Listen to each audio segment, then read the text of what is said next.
Hi, everyone. Welcome to the Prayer for Israel podcast. Today, we're going to talk about Wes Huff as he has a conversation with Piers Morgan about just war. So we're going to listen to that in a moment. But before we do, we just want to let you know that here at Prayer for Israel, we pray for the peace of Jerusalem. And you can go to our website to learn more about the ministries that we support in Israel. And they do some great work, hands on the ground, and spread the gospel of Jesus Christ over in Israel. So you can learn more about that at www.prayforisrael.org. So let's just watch it and see what Wes Huff has got to say about just war. Wesley, good to have you back on Uncensored. A lot of people theorizing that there is a religious component to everything that is going on current in the Middle East. Do you think that? Yeah, well, let me right off the bat say that my area is not geopolitics, and so I can't speak to whether any one particular nation or group right now has fulfilled some sort of criteria for just war in the very recent past. That's, I think, for others to say. But what I can speak to, Pierce, are the ways that the Bible and Christian heritage that I share in have considered this very complicated topic over the centuries, because it would be somewhat foolhardy to forget that the heavy reality of war that I don't think we should ever speak lightly of. You know, as Jesus himself said, those who live by the sword will die by the sword. So we see throughout Christian scripture in places like Ephesians chapter 6 and 2 Corinthians 10, the topic of waging war with preaching and words and persuasion rather than weapons. And so I think we should aim to persuade people if we can. But the reality of broken humanity that even, you know, the conversations that we've all been having, you personally have been having even just now, is that not all people can be persuaded. And so theory and philosophizing about what should happen in an ideal world often get muddy when the rubber hits the road of this beautiful yet broken world that we live in. I know that you don't, you're not a pacifist, but it's interesting where the moral line is for people in terms of when war is justified. You know, sometimes you can look at a conflict like World War II, and you can say, well, clearly the Nazis represented an existential threat to the world and had to be defeated. So therefore, you know, waging war against them was a necessity and morally justified. But a lot of other conflicts, including what is happening in the Middle East, many would argue, are much more complicated, much more nuanced, much more historical in terms of their complexity. How do we work out what is moral in that kind of scenario? Yeah, it's a very important question. Just war theory is a theory that portrayed, well, let me say right off the bat, actually, that just war is not holy war. And I think that's important right off the bat, Pierce, because jihad and just war are concepts that are completely in different universes. The idea of just war that we kind of tease out, especially when we're talking about very complicated geopolitical issues like we're discussing this morning, come from these ideas in the late 3rd and early 4th centuries, where soldiers would come to Christian clergy and intellectuals seeking advice regarding their careers. So we have records of Roman tribunes writing to people like St. Augustine, asking whether it's possible to provide state security in a vaguely Christian way. And so we had these records of individuals like Augustine writing, you know, a seminal work, City of God, right after the sacking of Rome by the Visigoths in August 24th of 410 AD. And he doesn't write to make sense of the violence viewed, but to point out that no earthly realm, not even a Christian empire, could be an eternal city, which was what Rome was thought of. You know, for a long time, it was referred to it as the eternal city. And Augustine points out that the only city that will ever be eternal is in the hereafter, and when things are made new. And so until then, in this fallen in-between time, there is some necessity for state to enforce and restrain evil for the sake of good. You know, you threaten my neighbor, I have to intervene, Augustine says. You're not being moved by persuasion, and so I must force you to stop. But Augustine is clear when he talks about just war that it's never holy and certainly not happy, even in victory. So war should only ever be done in kind of the Christian tradition that large portion of the West stands in defense of innocent people, and for the idea of not for the idea of trying to wipe out people off the face of the earth or some sort of private interest. That's evil.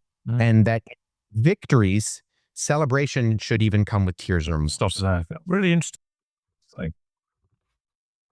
I know we got a bit more to watch, but it kind of just struck me that, I mean, a solid description from Wes Huff there, but when we look at the Israel war, as we call it, the Israel war, they were almost prodded into this war. It wasn't a war that they decided just to engage on. It was a war that they were forced into. Mm-hmm. And I think people forget that when they look at the Middle East conflict and all that's going on over there, like, it's not Israel perpetrating it, it's Israel defending themselves from, and it's good to remind people, but it's from attacks spreading over years upon years upon years. And it's not a conquest war where Israel are trying to take land off people, then they're trying to kill as many people as they can to I suppose, further their land. It's literally because they've been forced into a war, they're defending themselves. Mm-hmm. And yeah, that's the important thing to take away, is that it's not a war that Israel are happy with, you know. And also, they're getting accused of genocide. Like, imagine you're defending your land. Israeli government is setting things in place to defend land, and when they strike back, it's genocide. And even the Syria situation, I don't know if you guys at home have seen a lot of the news and media that's come out about that. But Israel are now trying to help those in Syria, the Druze, defend themselves against these attacks, and they're now getting accused of damaging and having their hand in the issues in Syria. And it's like, Israel can't do anything right. Are they supposed to sit there and just watch these people get attacked? If they do, then they're going to get accused of not caring. And if they do help them, then they're getting accused that they're doing too much and they're involved too much and they're being too aggressive. And it's the same again with the war on Israel. No matter what they do, they can't do anything right, and they get accused of genocide. Yeah. And it's like, and what the Israeli people, what are supposed to do?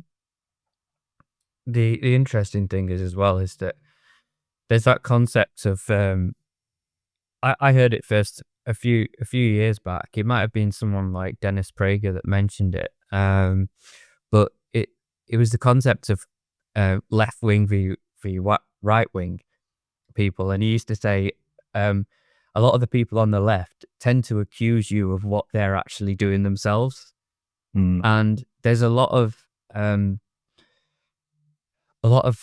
Islamic countries that do want to eradicate Israel and the Jews. This is the whole river to the sea chant that people keep going on about, is eradicating the Jews from the river to the sea. So, and we've heard that argument so much, but it's true. And what I'm saying is that these people, these Islamic countries that do want to eradicate Jews, are accusing Israel of what they are intending of doing themselves. Yeah, absolutely. I mean, I've just Googled what is genocide as like a definition.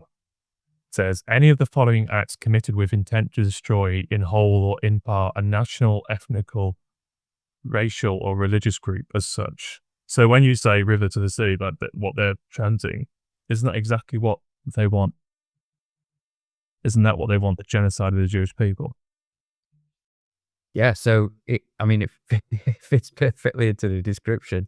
Should we carry on to listen to what? Go for it. And that victories, celebration should even come with tears and remorse. Really interesting. I had a debate the other day with a pro-Palestinian guest who was arguing that Hamas had not targeted people based on their religion, i.e. being Jewish, or their ethnicity, but on the fact that they objected to what they saw as an illegal occupation of Gaza and so on. And that was what inspired it. It wasn't a religious war in the sense that you just explained. I mean, do you think there's validity to that, or is that nonsense? I mean, it's complicated when you factor in Islam and the fact that it is far more of a politico-religious movement. It's very different in the inception of Islam in the 7th century than the inception of Christianity. And even when we look at certain instances of, atrocities done in the name of Christianity throughout history, something, maybe the Crusades are coming to mind for certain peoples.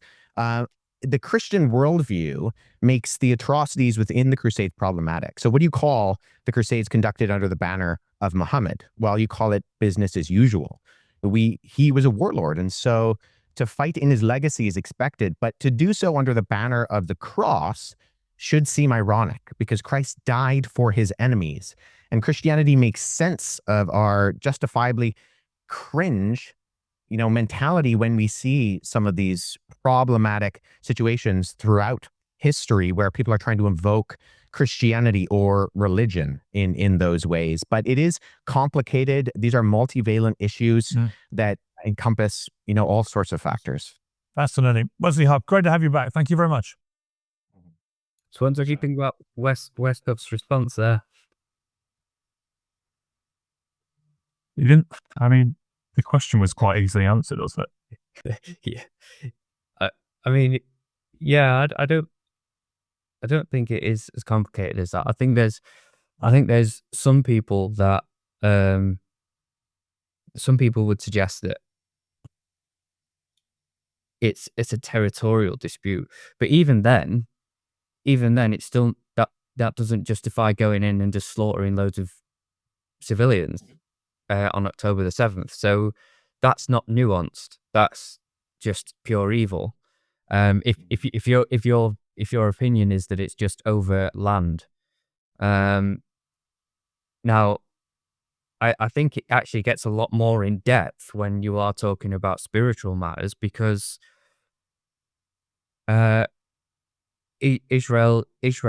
and the land there is tied into the Bible, and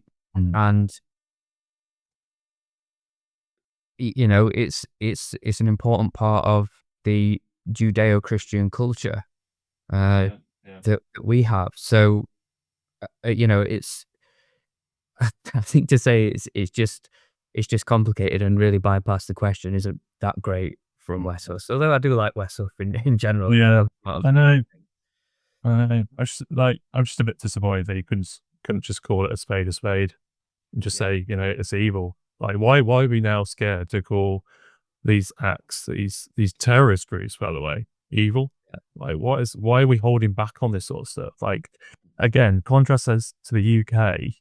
I remember we talked about this a few months back, but in the UK, if this was happening, would the UK government respond in the same way Israel has, where, okay, they've been attacked?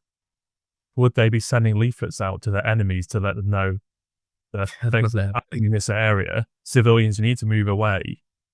That's the reality of what's happening in Israel. They're doing that to avoid casualties. Yeah, and I think the interesting thing is as well is there was this I don't know too much about this yet, but there was the IDF recently hit a church or a Catholic church, and some civilians were killed. But interestingly, immediately they came out and said we'd done that by mistake. So like when they have actually done something, they will admit it. It's a dreadful thing to happen, and that should be investigated, and they should see why that happened and what went wrong. But at least they came out and admitted it was an accident and they didn't want it to happen in the first place. Yeah. The thing is as well is, like, we know that war on both sides is damaging. We're not defending, we're not trying to be biased in terms of supporting Israel and every military decision that they do. Like, we're not here as prayer for Israel and as prayer partners, effectively praying for Israel and agreeing with everything that they do. We know that they're a fallen nation. We know that they need Christ. And we know they're in war. And in war, things happen that aren't great. People are going to lose their lives. People are going to lose their homes. And we're seeing that on both sides. And it's not a nice thing to see. And we don't we're not sitting there going, oh yeah, everything Israel are doing, we agree with.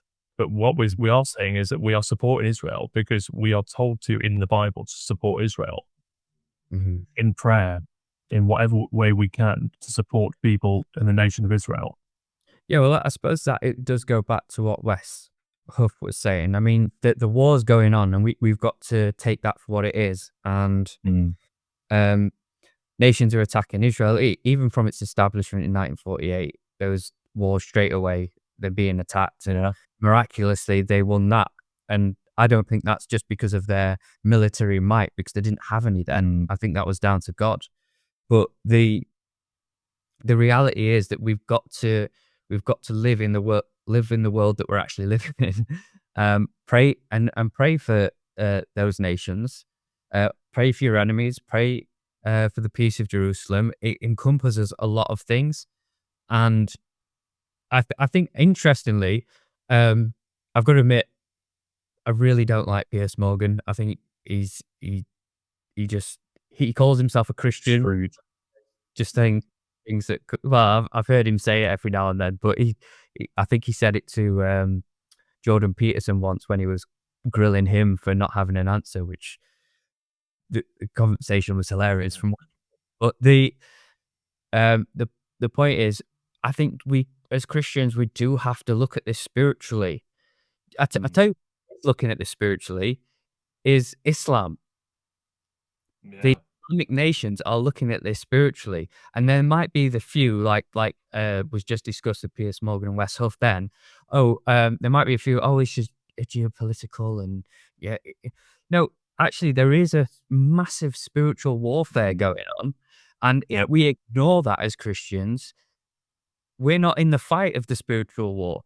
The way that we fight in the spiritual war is to pray and to seek the Lord on it, and the Lord has answered in many different ways. So, yeah, man. I think the geopolitical is less complicated, I suppose. Yeah, it's a worldly way of looking at it, I think. Absolutely. Anyway, I found that actually really interesting. So it's good to hear from Wes Huff. Hopefully, you can have a bit stronger of a stance on that as time goes by. Yeah. Let us know what you guys think in the comments as well, because obviously this is our opinion. We're seeing it from this perspective, but if you think, I don't know, perhaps a different way or you agree, let us know in the comments below. God bless you, and we'll see you on the next one. God bless you all. Bye-bye.